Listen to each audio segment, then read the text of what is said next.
이 시간 은혜 받으실 하나님 말씀은 사도행전 16장 6절부터 10절 되겠습니다. 신약성경 215페이지 사도행전 16장 6절부터 10절 합독하겠습니다. 성령이 아시아에서 말씀을 전하지 못하게 하시거늘 그들이 부르기아와 갈라디아 땅으로 다녀가 무시아 앞에 이르러 부디니아로 가고자 예스되 예수의 영이 허락하지 아니하시는지라. 무시아를 지나 드로아로 내려갔는데 밤에 환상이 바울에게 보이니 마게도냐 사람 하나가 서서 그에게 청하여 이르되 마게도냐로 건너와서 우리를 도우라 하거늘 바울이 그 환상을 보았을 때 우리가 곧 마게도냐로 떠나기를 힘쓰니 이는 하나님이 저 사람들에게 복음을 전하라고 우리를 부르신 줄로 인정함이라. 아멘. 같이 따라 말씀해 주십시오. 성령님, 성령님, 어찌할까요? 이런 제목으로 말씀을 증거하겠습니다. 창세기 1장 2절에 보니까 땅이 혼돈하고 공허하며 흑암이 깊음 위에 있고 하나님의 영은 수면 위에 운행하시니라 그랬습니다. 여기서 말하는 하나님의 영은 성령님을 가리키는 것입니다. 하나님이 태초에 천지와 만물을 창조하시기 전에 상태를 얘기하고 있는데 땅이 혼돈했대요. 공허했답니다. 흑암이 깊음 위에 있었다 그렇게 말합니다. 이렇게 혼돈하고 공허하고 흑암이 깊음 위에 있는 캄캄함 속에 있게 됐는데 하나님의 성령님이 그 수면 위에 운행하고 계셨다는 것입니다. 그때에 하나님께서 외치십니다. 빛이 있으라 하고 선포하니 하나님께서 그대로 선포한대로 빛이 있었습니다. 하나님께서는 성령님이 운행하심의 역사를 통해서 바로 창조의 역사를 이루신 것을 볼 수가 있는 것입니다. 성령님은 눈에 보이지 않습니다. 그러나 그 가운데 계시고 그 가운데 역사하고 계시는 것입니다.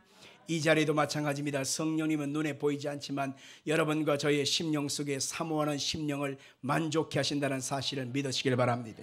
인간은 타락하기 전에 하나님의 모양과 형상을 따라 지음을 받아서 하나님의 영적 질서인 영혼이 잘됨같이 범사가 잘되고 강건함의 은혜를 덧입고 살 때는 병도 없고 가난 없고 여러 가지 슬픔과 문제가 없었습니다. 하나님의 통치하심 속에 자연스럽고 아름다운 모습들이 그들의 삶에 있었던 것입니다. 그러나 아담과 하와가 사탄의 소리를 듣고 하나님의 말씀을 거역하고 선악과를 따먹은 순간에 그들은 타락하고 하나님이 만들어 주신 영적 질서, 영혼이 잘됨같이 범사가 잘되고 강건한 그 하나님의 질서가 다 흔들리고 깨어지고 혼돈되고 말았습니다. 그래서 그들의 영혼은 죽고 그들의 마음은 깨어지고 그들의 삶은 저주당하고 육신은 병들고 눈물 속에 태어났다가 눈물 속에 인생을 살다가 눈물로 인생을 끝내는 것, 그것이 바로 인생의 모습이었습니다. 근데 사람이 죽는 것으로 끝나지 않고 영원한 사망의 심판에 들어가서 영영토록 불꽃 가운데서 고통하는 그런 인생을 살게 된 것을 우리가 기억할 수가 있는 것입니다. 그래서 오늘 여러분과 저는 내 삶의 현실 속에 어둡고 캄캄하고 절망과 혼돈이 다가올 때마다 이것을 통치하실 수 있는 방법은 하나님의 성령님께서 수면 위에 운행하신 것처럼 내 영혼 속에 성령님이 역사해 주시기를 사모해야만 하는 것입니다. 해답은 바로 성령에 있는 것입니다. 이스라엘 백성들이 430년 동안 애굽에서 종살이 하다가 그들이 출애굽을 했습니다. 근데 출애굽한 이스라엘 백성들에게 제일 먼저 하나님이 하신 일은 그들에게 낮에는 구름 기둥, 밤에는 불 기둥으로 그들의 길을 인도해 가셨습니다. 그 불 기둥과 구름 기둥은 바로 성령님의 임재와 역사하심을 상징하는데 그 불 기둥과 구름 기둥을 쫓아갈 때 그들은 삶의 은총과 긍휼이 임한 것을 볼 수 있습니다. 성령님이 가실 때 쫓아가고 멈추는 곳에 멈췄습니다. 그러자 그곳에 살 길이 있었단 말입니다. 성령님이 역사하시는 그곳에 따라가니까 먹을 것이 있고 마실 것이 있고 입을 것이 있고 그들이 고기를 먹을 수 있게 되었다고 성경은 말하고 있는 것입니다. 우리 인생도 마찬가지입니다. 천지간에 사방이 막히고 캄캄하고 길을 알 수 없고 어디서부터 손을 대야 될지 모를 정도로 대추나무에 연 걸리듯 우리의 삶이 얽히고 설킴 속에 방향을 알 수 없고 길을 찾을 수 없을 때 그 해답은 어디 있느냐? 성령에 있다는 것입니다. 우리가 성령의 능력을 의지하고 그 성령을 인정하고 나아가면 우리 속에 하나님의 영적 질서뿐만 아니라 하나님의 예비하신 뜻이 이루어지고 예비한 환경, 예비한 사람, 예비한 방법이 우리 가운데 임하게 되는 것입니다. 그래서 성령님의 도우심을 의지하는 인생 속에는 항상 하나님의 선한 뜻이 이루어지게 되어 있는 것입니다. 상황이 어려움을 당할 때, 절망감으로 가득할 때, 답답할 때, 길이 안 보일 때 해답은 어디 있을까요? 성령님께 있는 것입니다. 그래서 성령님 어찌할까요? 성령님 어떻게 할까요? 라고 자꾸 물으면 그 성령께서 우리의 인생길 속에 예비하신 뜻을 이루어 가시는 것입니다. 그래서 오늘 시간에 예수 믿는 사람 그리스도인들이 성령과의 관계 어떤 단계를 거쳐야 될 것인가 그것을 살펴보려고 합니다. 첫째는 물과 성령으로 거듭나는 단계를 거쳐야 합니다. 따라 말씀해 주십시오. 물과 성령으로 거듭남의 단계. 하나님의 뜻은 먼저 물과 성령으로 거듭나서 태초의 사람으로 회복되는 것을 원하시는 것입니다. 우리 안에 하나님의 성령의 능력이 들어와야만 우리 속에 하나님의 거룩한 뜻이 이루어지고 하나님의 계획하신 것이 이루어질 수가 있는 것입니다. 그런데 아쉽게도 마음속 심령 속에 성령님을 모시지 않고 살아가기 때문에 결과적으로 그들의 인생과 그들의 삶 속에는 하나님의 거룩한 뜻이 이루어지지를 못하는 것입니다. 우리의 영이 성령님과의 만남을 이루는 그것이 바로 거듭나는 것입니다. 물과 성령으로 거듭남의 단계를 거쳐야만 결국 그 사람 속에 어둠이 물러가고 혼돈이 떠나가고 하나님의 밝고 환한 광명으로 인도함을 받게 되는 것입니다. 거듭나지 아니하면 그 사람의 인생 속에는 고깃덩어리와 같은 그런 인생을 살게 되는 것을 알아야 합니다. 누가복음 15장의 탕자의 비유를 통해서 우리는 분명히 알 수 있습니다. 아버지의 분깃을 받아서 그 둘째 아들이 어디로 갔나요? 먼 나라로 떠났습니다. 아버지의 간섭이 필요 없고 아버지의 얼굴을 보지 않아도 된다. 먼 나라로 갔습니다. 두 번째는 뭐 했나요? 허랑방탕해서 다 써버렸다고 했습니다. 허랑방탕이라고 하는 그 말 속에는요, 그 사람이 온갖 잡짓, 악한 짓, 못된 짓, 해서는 안 될 짓이 그 속에 다 포함되어 있기 때문에 너무 말하기도 힘들어서 허랑방탕해서 다 써버렸다고 그렇게 일목하여 말하는 것입니다. 그 다음에 어디로 갔나요? 다 허비했습니다. 그러다 그 사람이 간 마지막 장소가 바로 돼지 우리간이었습니다. 돼지막 옆에서 같이 돼지처럼 먹고 돼지처럼 자고 돼지처럼 뒹굴면서 그렇게 비참한 인생길로 살아가는 그 모습을 한번 생각을 한번 해보시길 바랍니다. 이게 사람인지 돼지인지 사람인지 알 수 없는 추잡한 인생으로 살아가는 것, 그것이 바로 성령 없이 인생을 살아가는 자의 모습과 같은 것입니다. 그 사람 끝에는 해답이 없고 내일이 와도 그 사람의 인생은 빤할 빤짜인 것입니다. 그 사람이 회개하고 아버지께로 돌아옵니다. 하늘과 아버지께 죄를 지었으니 다시는 아버지 아들이라 감당할 수 없으니 나를 품꾼의 하나로 여겨주소서 하고 회개하는 순간에 그 사람 속에 하나님의 은혜가 회복되어지고 아들의 신분이 회복된 것을 여러분이 꼭 기억하시길 바랍니다. 마찬가지입니다. 니고데모가 밤중에 예수님을 찾아와서 예수님께 은혜를 구할 때 예수님이 그 사람에게 거듭나는 것이 무엇인지를 알려주고 있는데 요한복음 3장 5절부터입니다. 읽으십시다. 예수께서 대답하여 이르시되 진실로 진실로 내게 이르노니 사람이 물과 성령으로 나지 아니하면 하나님의 나라에 들어갈 수 없느니라. 육으로 난 것은 육이요 영으로 난 것은 영이니 내가 내게 거듭나야 하겠다 하는 말을 놀랍게 여기지 말라. 바람이 임의로 불매 내가 그 소리는 들어도 어디서 와서 어디로 가는지 알지 못하나니 성령으로 난 사람도 다 그러하니라. 이 사람이 언제 변화받았는지 어떻게 변화받았는지 잘 모르지만 바람이 임의로 불니까 안 보이지만 바람의 흔적을 알 수 있는 것처럼 성령으로 거듭난 사람도 어떻게 성령의 능력으로 거듭났는지를 알 수 없지만 물과 성령으로 거듭난 사람, 그 사람은 분명히 그 사람의 삶의 변화된 모습을 통해서 알 수 있다라고 하는 것입니다. 우리 기독교의 위대한 점은 하나님의 구원이 우리 행함으로 노력으로 얻어진 것이 아니라 하나님의 사랑의 선물, 은혜의 선물, 예수를 믿음으로 말미암아 의롭게 되었다고 하는 것이 바로 기독교의 위대한 정신인 것입니다. 우리의 예씀과 노력을 통해서는 아무리 하나님께 나아가려고 해도 우리는 죄인이기 때문에 우리의 죄의 흔적을 통해서는 하나님 앞에 의롭게 될 수가 없습니다. 하나님의 아들 예수님께서 자신의 그 죄가 아닌 우리의 죄값 때문에 대신 십자가의 몸을 찢고 피 흘려 죽으셔서 우리 죄값을 십자가를 통해서 청산해버리고 도말시켜버리고 우리의 하나님의 자녀되는 권세를 허락하여 주신 것입니다. 그래서 예수를 믿는 그 십자가의 은혜를 통해서 하나님의 자녀가 되어지는데 이렇게 예수를 믿는 믿음의 백성으로 살아갈 수 있도록 하시는 분이 누구냐? 성령님이신 것입니다. 성경에 보니까 누구들이 성령을 통하지 않고는 예수를 주시라 할 수 없느니라 그렇게 말하고 있습니다. 내 마음속에 노력해서 애써서 예수를 믿은 것 같지만 아니올시다. 우리 속에 예수의 영 성령님이 오셔서 예수님이 믿어지고 하나님의 아들로 인정되어지고 그리고 예수의 피공로를 통해서 내가 하나님의 자녀가 됐다고 하는 어마어마한 사실을 믿어지게 하시는 분이 성령님이신 것입니다. 우리가 물과 성령으로 거듭나는 것이 바로 이것인 것입니다. 회개하고 예수를 구주로 영접하고 하늘나라 백성으로 살아가고 예수의 인격과 예수의 마음을 품고 인생을 살아갈 수 있게 하시는 그분, 바로 거듭남의 단계를 우리가 반드시 거쳐야만 하는 것입니다.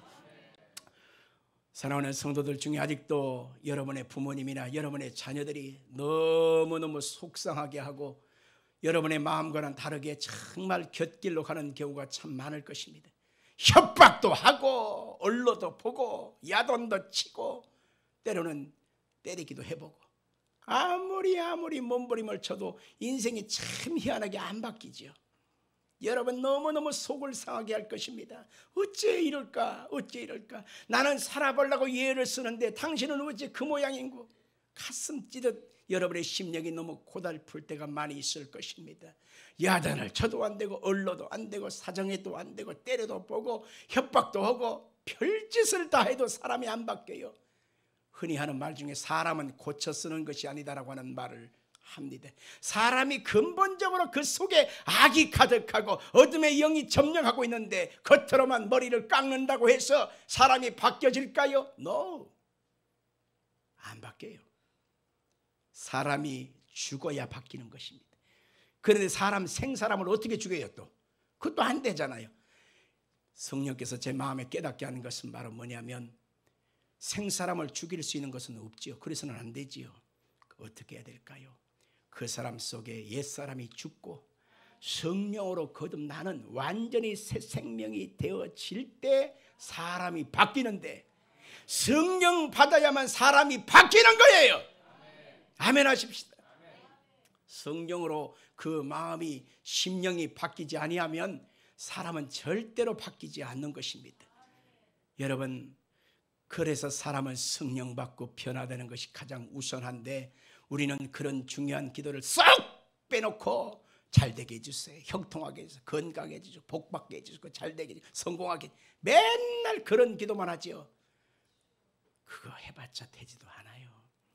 또한 밑 빠진 독에 물 붓기인데 아무리 부어봤자 쏟아붓고 지가 잘난 줄 알지 하나님의 은혜라고 말하지 않습니다.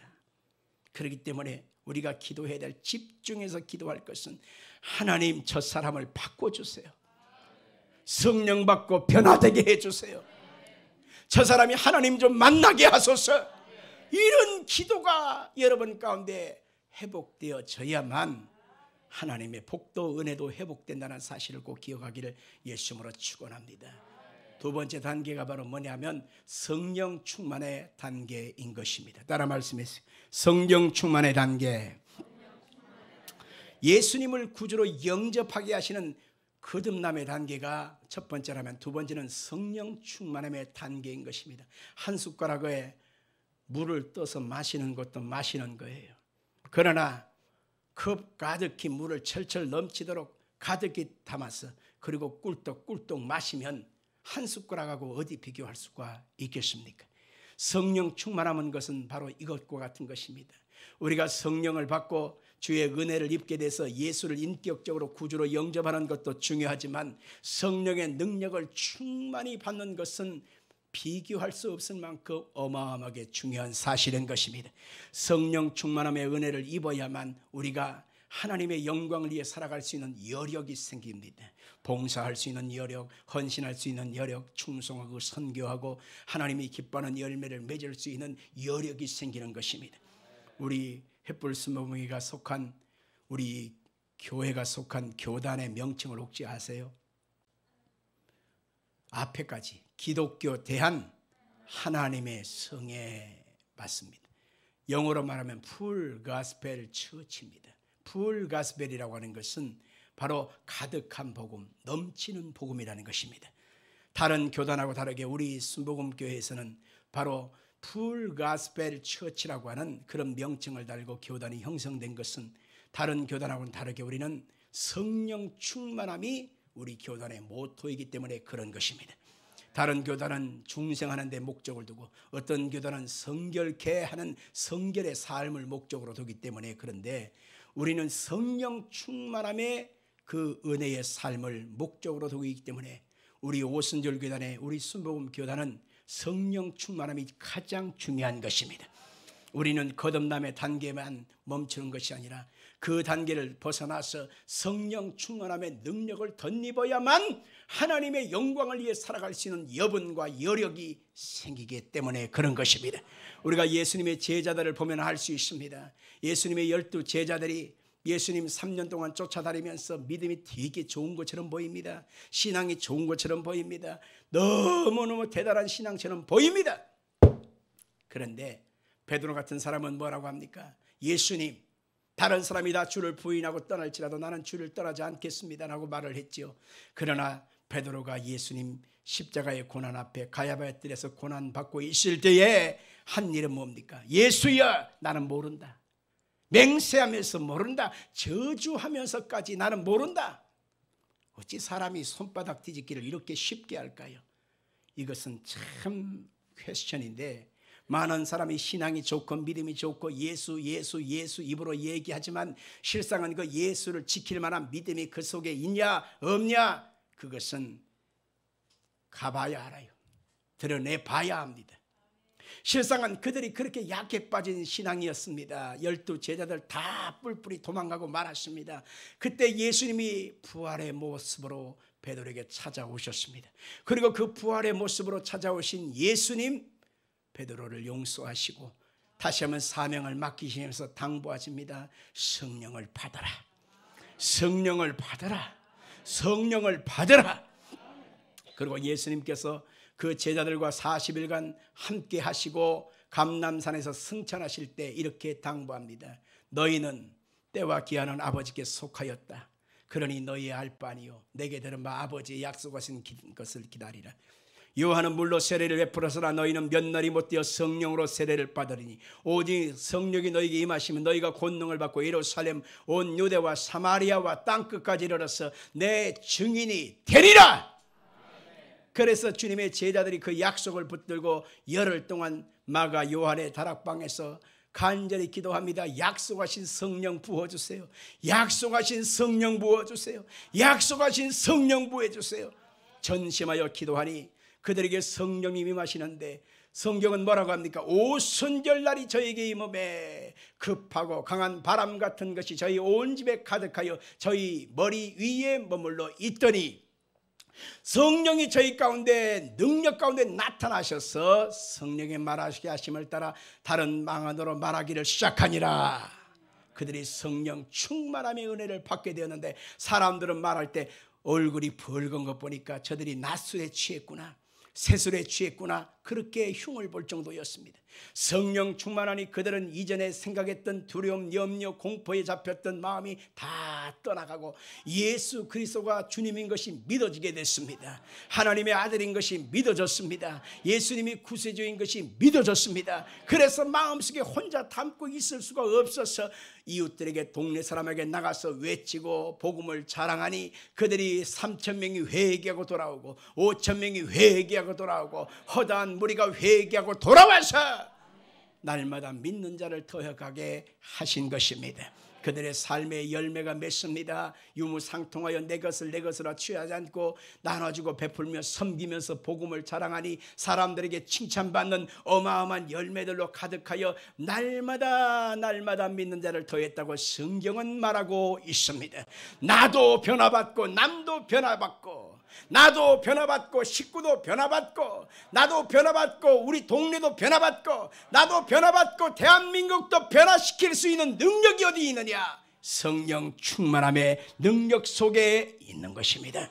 그래서 우리 한국교회가 다른 프로그램이나 어떤 이벤트나 다른 형식적인 변화가 중요한 것이 아니라 우리 가운데 지금 필요한 것은 뭐냐? 목사님들이 성령 충만 받는 것입니다. 교회 중직자들이 성령 충만 받는 것입니다. 우리 교회도 성령 충만 받는 것입니다. 이게 제일 중요한 것인데 성령의 불이 다 꺼져갑니다. 식어갑니다. 냉해집니다. 성령의 불이 없는데 어찌 영혼의 열매가 맺을 수 있겠습니까? 8월 14, 15일 날 우리 교회에서 오살리 기도원에 1박 2일로 성령 충만 받기 위하여 우리가 수련회를 갑니다. 다른 것은요, 노력하고 애쓰고 참고 견디고 아니면 다른 것은 조금 아껴 쓰면 다 돼요. 정직하게 살면 다 됩니다. 그러나 성령 충만함의 능력은 사모하고 부르짖지 않으면 성령 충만함의 은혜가 오지 않습니다.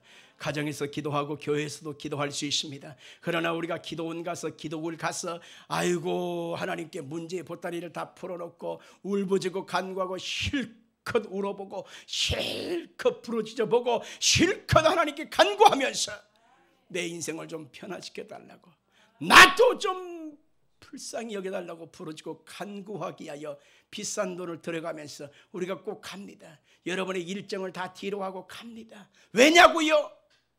성령 외에는 소망이 없기 때문입니다. 사랑하는 성도 여러분들, 시간을 좀 내십시오. 마음을 성령 앞에 쏟아 부으십시오.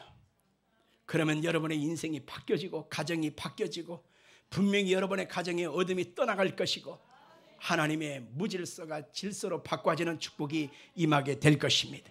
셋째로 우리가 예수를 통해서 거듭남의 단계를 지나 성령 충만의 단계를 지나 세 번째는 바로 뭐냐면 성령의 열매, 성령의 은사의 단계로 나아가는 것입니다. 성령 충만함을 받으면 그 다음에는 우리에게 성령의 9가지 열매가 맺습니다. 사랑, 희락, 화평, 오래 참음, 자비, 양성, 충성오리, 절제의 열매를 맺습니다.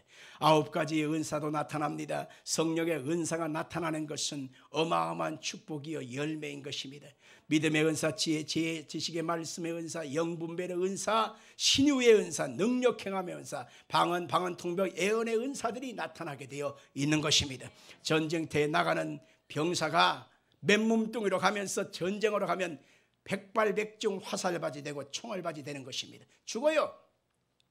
그러나 전쟁터에 나가는 병사가 온몸에 갑옷을 갑고 그리고 화살을 갖고 칼을 갈고 그리고 방패를 들고 창을 들고 나가지 않습니까? 똑같습니다.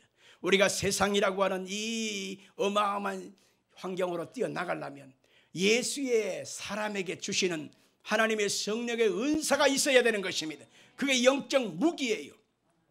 그것을 가지고 나갈 때에 성령님이 역사하심을 통해서 어둠을 내어 쫓아버리고 승리할 수 있는 것입니다.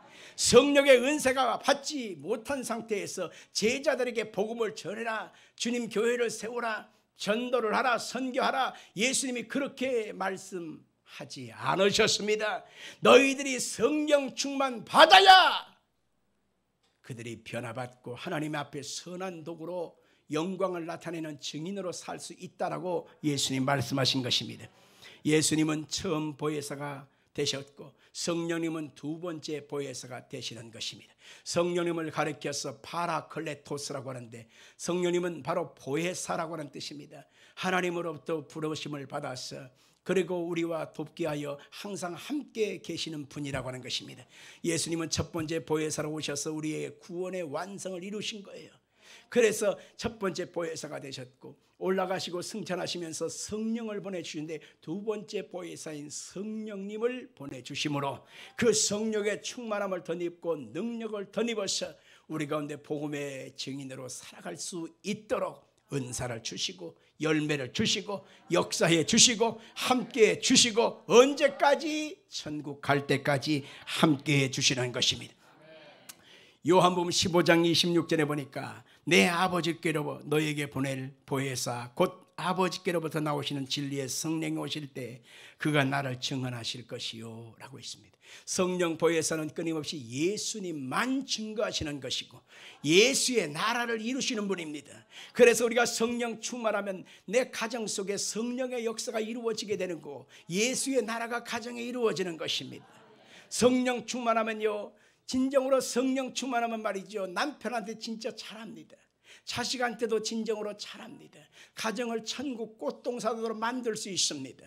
성령 충만하면 온유하게 되고 부드럽게 되고 사랑하게 되고 용서하게 되고 불쌍히 여기게 되고 포용할 수 있게 되는 것입니다. 성령님은 인위적인 생각과 노력이 아닌 하나님으로부터 부음받은 능력으로 충만하기 때문에 용서 못할 사람도 용서할 수 있고 사랑하지 못할 사람도 사랑할 수 있는 능력이 오게 되는 것입니다.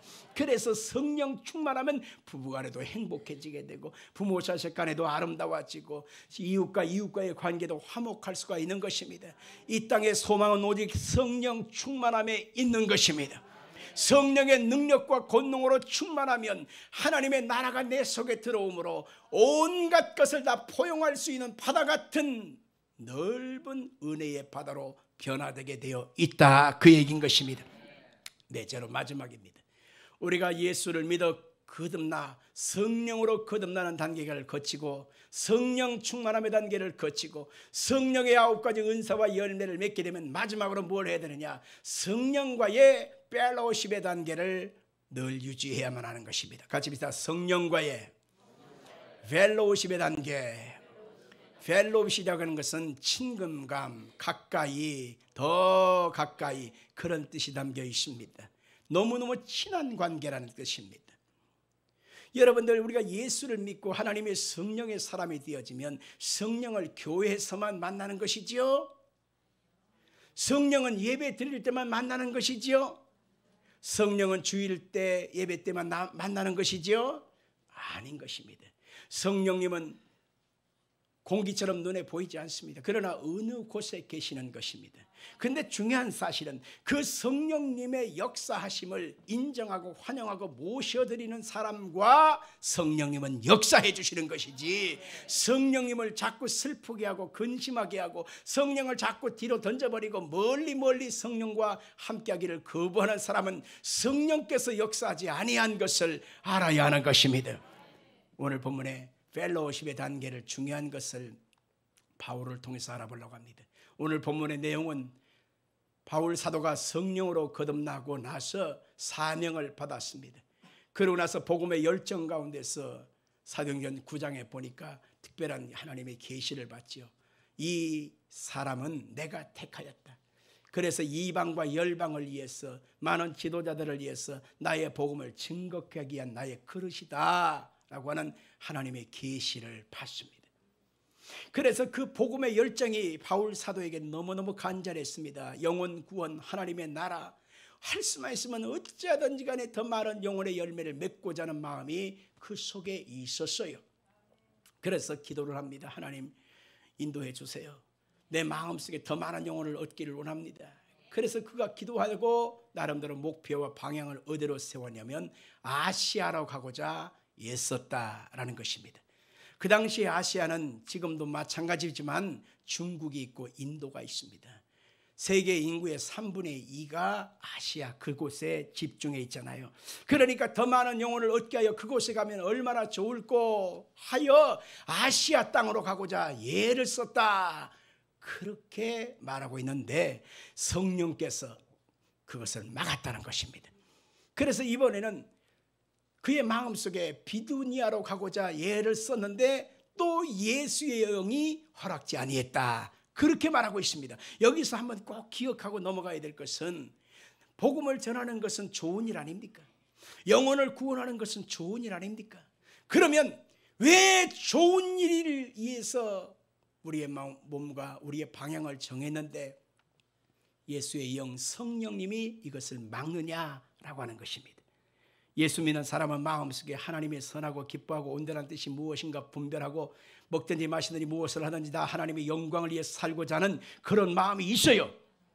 그래서 하나님 앞에 좋은 일을 놓고 늘 기도합니다. 그런데 그것이 때로는 막힘이 되고 성령께서 가로막아서 열리지 않을 때가 많다라고 하는 것입니다. 우리가 좋은 일이니까 하나님의 뜻일 것이다 라고 생각하지만 이것은 다 나의 착각이기도 하는 것입니다. 좋은 일과 하나님의 뜻은 다릅니다. 따라 말씀해 주십시오. 좋은 일과 하나님의 뜻은 다르다. 내가 생각할 때 좋은 일이 하나님도 좋은 일 같이 생각할 것 같지만 아니올시답니다. 내가 좋아하는 그것을 하나님도 좋아하는 거 아닙니다. 왜냐하면 하나님은 우리의 주인이요 창조자요 나의 왕이요 통치자인 것입니다. 예수의 영이신 성령님은 그것을 주관하고 계시는 만왕의 왕 예수의 영이시기 때문에 나의 주인이십니다. 내가 생각할 때 좋은 일이니까 하나님 응답해 주세요. 내가 생각할 때 좋은 일이니까 하나님 복을 주세요. 우리는 늘 그렇게 기도하지만 여러분들 그것이 때로는 하나님의 성령을 거슬리는 일일 수도 있다는 것을 알아야 합니다.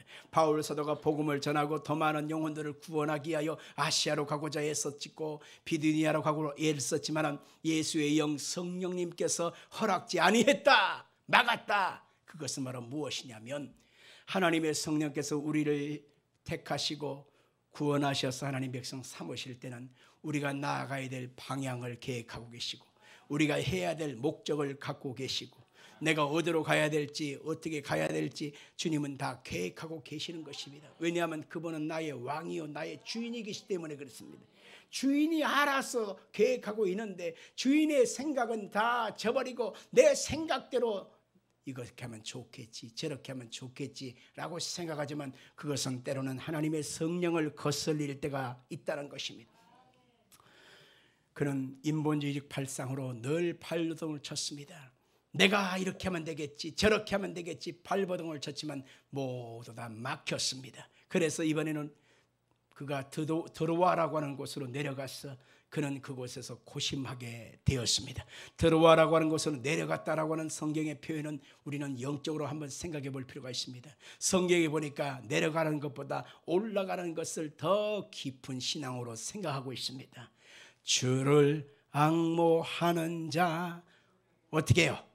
올라가 라고 했지. 주를 앙모하는 자 내려가 언제 그렇게 써 있습니까? 그런 것처럼 그가 드로아로 내려갔다라고 하는 것은 그만큼 침체되었다, 낙심했다, 주저앉았다, 그 마음은 참남했다, 여러 가지 마음에 복잡한 마음으로 가득한 것을 의미하는 것입니다.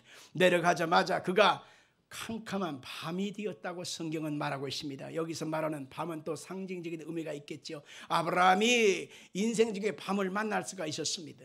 야곱도 야복강에서 인생 중에 밤을 만날 때가 있었습니다. 다윗도 밤을 만날 때가 있었습니다. 이 밤을 통과하게 하실 때 하나님이 깨어지게 하시고 변화받게 하시고 회개케 하시고 다시 한번 재정비하여 하나님의 뜻을 따르는 사람을 만드시고자 하는 뜻이 있습니다. 성령을 거슬리고 행하면 우리의 삶은 항상 캄캄함이 다가옵니다. 성령을 거슬려 행하면 안 풀립니다. 성령을 거슬려 행하면 다 막혀요. 우리 성도들이 좀 깨달아지시길 바랍니다. 그런데도 아직도 내 고집과 내 생각으로 가득한 채 이건 좋은 일 아니냐, 이렇게 하면 11조도 많이 하고 건축헌금도 드리고 이렇게 하면 헌금도 많이 하고 헌신도 할 수 있느냐, 그러니 왜 안 되는지 모르겠다. 내가 생각하는 좋은 일과 하나님의 성령이 가르치는 것은 다르다는 것입니다. 그래서 우리는 매 순간마다 내려가는 신앙, 또 캄캄한 절망을 만날 때마다 이제는 내 생각을 내려놓고 하나님 죽더니 살더니 흥하더니 망하더니 성하더니 쇠하든지 나는 하나님 것입니다. 하나님 뜻대로 하시옵소서. 하나님의 뜻대로 나를 이끌어 가옵소서 라고 기도하는 겸비함이 필요한 것입니다. 그가 밤중에 기도하게 됩니다. 하나님 어떻게 할까요? 아시아도 막히고 비두니아도 막히고 사람들은 종일토록 하는 말이 네 하나님 어디 있느냐? 종일토록 하는 말이 너는 실패했다. 너는 끝장이다. 어떡할까요? 하나님 어떡할까요? 그럴 때에 밤중에 마게도냐 사람이 손짓하여 우리를 도와달라, 우리에게 오라 하는 그러한 환상을 보게 나서 아하, 하나님의 뜻은 아시아도 아니고 비두니아도 아니고 유럽 지역 마게도냐로 가서 로마를 비롯한 유럽을 복음화시키는 것이 하나님의 뜻이 있구나. 그래서 그는 성경의 말씀 그대로 마게도냐로 갔습니다. 그곳에서 고린도 교회를 세우게 되는데 아굴라 브리스길라를 만나게 되었고, 빌립보 교회를 세우기 위하여 루디아를 거기서 만나게 되는 장면들로 우리가 확인할 수가 있는 것입니다. 우리의 인생도 마찬가지입니다. 하나님 앞에 막히고 답답하거들랑 어찌할까요? 돌파구가 없거들랑 어찌해야 될까요? 이제는 하나님 앞에 낮아져서 성령이여 나를 이끌어 가시옵소서, 성령이여 어찌해야 될까요? 성령이여 나를 도와주시옵소서 라고 간구하기를 주 이름으로 축원합니다. 성도 여러분, 우리가 꼭 기억해야 될 일은 성령과의 펠로우십의 관계는 바로 친근히 가까이 함께하는 것입니다. 날마다 성령님을 인정하고 환영하고 모셔드리고 의지하면서 살아가는 것을 얘기하는 것입니다. 깊은 교제를 갖고 매 순간마다 성령님이 나를 통해서 역사해달라고 간구하는 순간에 하나님의 성령께서 우리의 인생 속에 계획하신 놀랍고 아름다운 역사를 이루어 가시는 것입니다.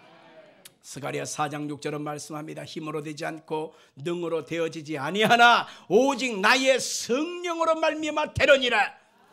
오늘 성령과 함께하는 사람이 되어지면 우리 인생 속에 내가 갖고 있는 작은 물맷돌 그 이상을 뛰어넘어 몇 갑절, 몇십, 몇천가지 이상으로 하나님의 역사를 나타낼 수가 있는 것입니다.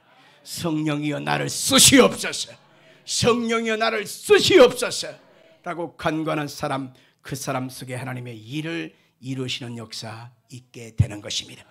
저는 오늘 시간 이 말씀을 받은 여러분들이 성령님의 온전한 도구되어 아름답게 영광을 돌리는 복된 인생으로 쓰임받게 되기를 예수님으로 축원합니다.